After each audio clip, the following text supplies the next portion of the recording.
is Rachel, and if you took a look at the sketch that was just up on the screen, you'll notice there was a circular element underneath where the photos and the papers were. And so what I decided to do was gesso my paper, and this is some white cardstock from Close to My Heart that I picked up. And it really took the gesso well. I just used this Claudine Helmuth Studio Gesso. I don't know if they make this anymore. This is very old.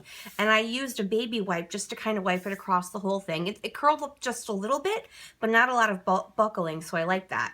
And I took this Molotow masking pen, and I just tied some twine to it and a marker, and I went around, moved the pen a little bit, and went around a couple more times. So the idea is that I will now use the packaging technique to create some mixed media-ish type thing to go underneath my layout rather than make it a completely clean layout. I believe probably the circle was meant to be stitching and anything like that, but I don't sew like at all. So it would be very rare for me to do stitching. So I just wanted to explain what I had already done before I started. Okay, sorry for the abrupt ending, but I had started to ramble and I was boring myself, so I couldn't imagine how y'all would feel. So let's go on with the video. I take two different colored distress inks in Broken China and Shabby Shutters, and I'm using the packaging technique to spread those all out. Now, I'm not waiting for these to completely dry because they are so close. I don't mind if they make a little bit of aqua color. Now, my third color is going to be Pink Heidi Swap Color Shine, and that I did wait for the blue and the green to completely dry. Now, because it's distress inks, they do react with water, so it did make a little bit of a mess, and I ended up getting a lot of this very messy. I got ink on my photo, so I will replace that afterwards, but for right now, it's fine. So it did get a little schmuggy, but thank goodness that happened to be underneath where my photo was. Most of it looks really good, actually. This is actually the best reaction I've had using the packaging technique. I love the way it looks on other people's layouts. I just always think mine looks really gross. So everything is now dry, so I'm taking some eraser. It's a really nice eraser that has some stick to it, so it works really well on the Molotow. It's by Xyron. I picked it up over the weekend, and I really like the way it looks, the way it gives the white in the middle of all that color. So this is the photo I'm using. It is my niece's school photo. This is actually the first school photo that she's, that actually looks nice in about 3 years. Like, she's always been either hunching or not smiling, or it was a weird hair day and no one bothered to tell her. So her mother was very happy that this one actually turned out. And I'm using that with some of Basic Gray's Prism collection. I had two rather large, I wouldn't really call them scraps, but neither one was a full page of paper. So I'm using those for my background, and I also have the sticker sheet to go along with that. So I'm following the placement of the paper pretty close. I am going to edge everything in black soot, and that's what gives me problems. I end up getting black soot kind of everywhere. Luckily, it's in small portions, so it's hard to see, but I see it, of course, so I will replace the photo.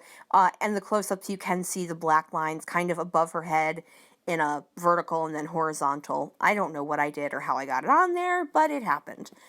So I'm lining all the papers up, and the only thing I'm going to do is I'm going to add an extra layer of the backside of that blue and green triangle piece. That is the black that you can see right now, because I'm going to use that black in the upper left-hand corner for the other embellishment area that you see in the sketch. I didn't want that to be the only black thing on the page, so I just add a thin border of the black around the photo as kind of the outer edge of the layer. And you'll see me adding that right now. So this week is when Basic Gray announced that they were no longer going to be making scrapbooking paper, which I was very sad about.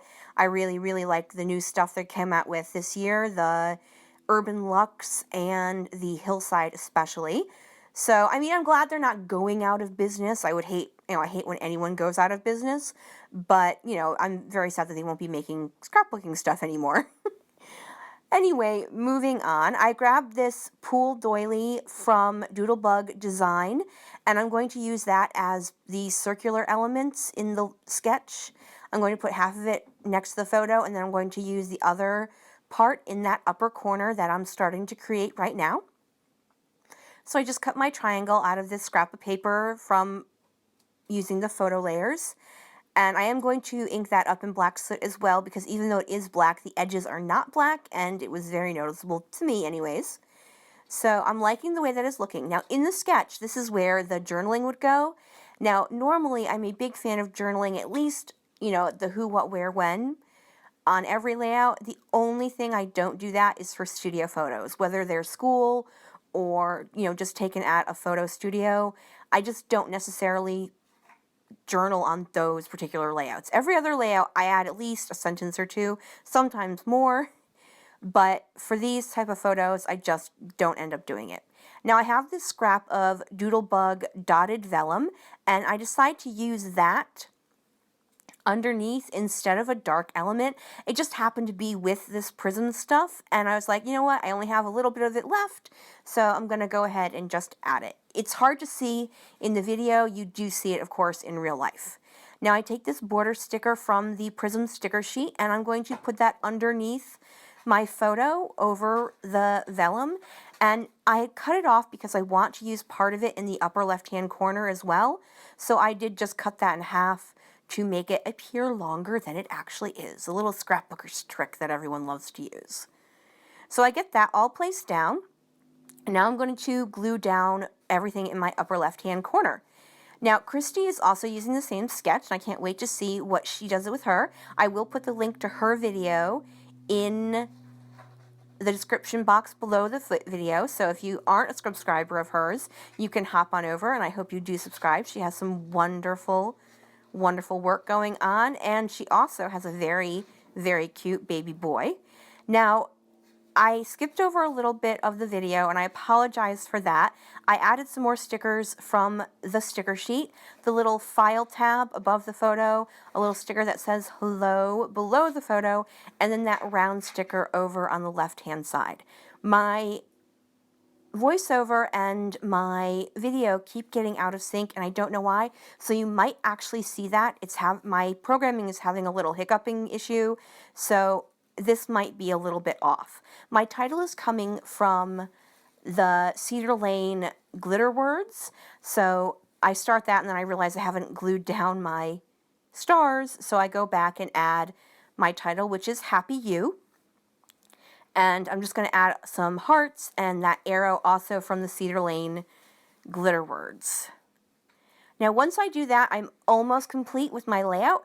I am going to add a roller date stamp to that upper corner, only it's not a date. It says the best, and then I'm going to add some Heidi Swap Color Shine in black and gold. And I was super happy that I used my roller stamp again. I'm trying to use those more and more since I have them. And that's going to complete my layout this time. So as I said, Christy has a layout with the same sketch going up today. Have a great day, everyone. Flick me a thumbs up if you can. Bye!